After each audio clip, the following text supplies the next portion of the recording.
alim, nabi, rasul, kenapa mereka minta hidayah? Kalau yang jahil sudah, yang baru separuh ilmu sudah, yang sudah berilmu tidak beramal sudah, yang meyakini yang batil sudah. Sekarang kita tanya, kenapa Nabi tetap minta hidayah? Kalau 4 tadi menceritakan tentang diri kita, tapi kalau kemudian yang kelima, kenapa Nabi dan orang-orang soleh yang mengikuti jalan para Nabi, yaitu para sahabat, para tabi'in, dan kita yang berusaha untuk mengikuti mereka, ridwanullah alaihim, kenapa kita masih tetap minta hidayah?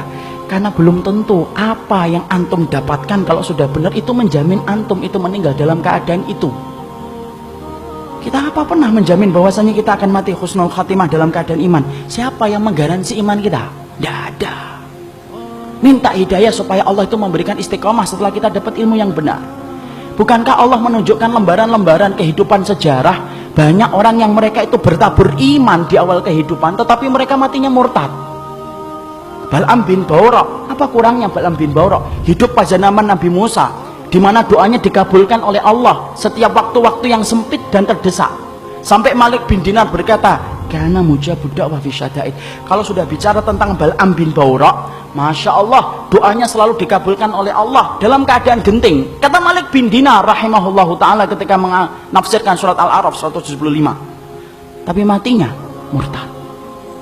Rajal Unfuah, sahabat Nabi, dipuji oleh Abu Bakar, dipilih oleh Abu Bakar untuk menjadi delegasi sunnah, mendakwahkan kepada Musailamah al-Kadzdzab. Matinya beriman, murtad. Ubaidillah bin Jahsy yang pernah menyelamatkan kehidupan agamanya sampai ke Habasyah. Ketika Nabi masih di Mekah, ikut di dalam hijrah yang pertama, hijrah yang kedua ke Habasyah. Beriman? Tidak, murtad di Habasyah. Kecintaannya minum khamr menjadikan dia murtad. Seorang muadzin yang diceritakan oleh Imam Qurtubi, murtad ketika kemudian tergiur dengan pesona seorang wanita yang dia lihat ketika adzan di tempat yang tinggi. Orang dulu ketika adzan naik ke tempat yang tinggi, melihat seorang wanita begitu cantik turun, ini gentle dia ini. Turun, dia katakan dia cinta sama wanita itu. Wanita itu berkata, "Tidak bisa kamu ini, nerima kamu, karena kami Nasrani dan kamu Muslim." Loh, dengan apa saya bisa diterima? Berpindah kepada Nasara. Pindah, ikhwan. Murtad, meninggalnya di hari dia meninggal dunia. Akan mencampuri istrinya, naik ke atap, kemudian jatuh. Belum sempat mencampuri wanita yang menjadikan dia murtad. Siapa yang menjamin? Ini yang kemudian kita khawatirkan. Minta terus hidayah. Kenapa kita minta hidayah walaupun kita itu sudah memelihara jenggot, sudah kemudian ngaji, istri kita sudah kemudian berhijab yang syar'i, kegiatan kita sering datang ke kajian ilmu, bertemunya kita dengan orang yang salih, terus kita menjaga hangatnya iman. Tapi kenapa kita tetap minta hidayah walaupun ikhtiar sudah kita lakukan? Karena tidak ada yang menjamin antum akan masuk surga kecuali Allah. Ya, makanya sampai dikatakan oleh Rasulullah, ada di antara kalian, fa inna ahadakum la ya'malu bi amali ahlil jannah hatta yakuna bainahu wa bainaha illa dhira'un fayasbiqu alaihi alkitab fayamalu bi amali ahli nari hatta yadkhuluha. Makanya sampai Nabi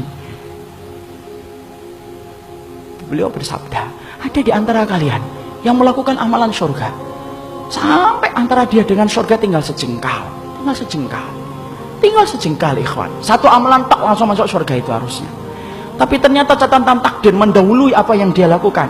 Lalu kemudian di akhir kehidupannya melakukan amalan penduduk neraka hatta yadkhuluha, sampai dia masuk ke neraka itu. Ada pula yang sebaliknya, fa inna ahadakum la ya'malu bi amali ahli nar hatta yakuna bainahu wa bainaha illa dhira'un fayasbiqu alaihi alkitab fayamalu bi amali ahli jannah hatta yadkhuluha. Nabi kemudian berkata sebaliknya, ada pula di antara kalian yang melakukan amalan penduduk neraka terus sampai antara dia dengan neraka tinggal sejengkal tak, kata Nabi. Tetapi catatan takdir mendahului apa yang dia lakukan. Dia melakukan amalan penduduk surga sebelum meninggal dunia, lalu kemudian Allah masukkan ia ke dalam surga. Antum tahu Usairim bin Abdul Ashhal? Usairim bin Abdul Ashhal, seseorang sahabat yang dikatakan oleh Nabi sebagai penduduk surga, tapi keningnya tidak pernah dipakai untuk bersujud kepada Rabbnya. Karena apa? Masuk Islamnya belum ada 24 jam. Ketika dia masuk Islam mengucapkan syahadat, dia bertanya, sholat? Belum waktunya sholat. Apa yang saya lakukan? Ayo berjuang bersama Rasulullah. Berjuang bersama Rasulullah SAW dan para sahabat. Ketika kemudian dalam peperangan tersebut Allah takdirkan dia meninggal dunia. Ketika meninggal dunia, Maka rame para sahabat membicarakan tentang Usairim bin Abdul Asyhal. Sampai Abu Hurairah berkata, inilah penduduk surga yang belum pernah menempelkan keningnya untuk mencium bumi bersujud kepada Allah. Itulah Usairim bin Abdul Asyhal. Siapa yang jamin, ikhwan? Jangan sombong kalau kita hari ini sudah ngikut Pak. Jangan sombong ketika kita hari ini sudah ngaji. Belum tentu itu akan menjadi jaminan bahwasanya itu menjadi keimanan kita ketika meninggal dunia. Jangan magrur. Apa itu magrur? Tertipu dengan amalan kita, merasa bahwasanya amalan kita itu akan pasti menjadikan kita masuk surga. Siapa yang jamin? Minta hidayah kepada Allah supaya kemudian kita diberikan oleh Allah. Kalau antum betul-betul orang yang solih, supaya hidayah yang antum minta menjadikan antum diberikan istiqomah sampai antum meninggal dunia. Itu yang kita minta kepada Allah. Inilah pentingnya hidayah. Makanya di dalam kehidupan kita sampai Allah terangkan doa yang pertama bukan doa meminta ampunan. Doa yang pertama bukan meminta surga. Doa yang pertama di dalam Al-Quran bukan meminta perlindungan dari neraka. Tapi doa yang pertama, ikhwan, antum sebagai hambanya Allah diajarin oleh Allah. Kita diajarin oleh Allah minta hidayah. Karena kalau antum sudah dapat hidayah, antum diampuni oleh Allah. Kalau antum sudah dapat hidayah, antum dimasukkan surga oleh Allah. Kalau antum minta hidayah, antum akan dijaga dari api neraka. Dan itu didahului dengan hidayah.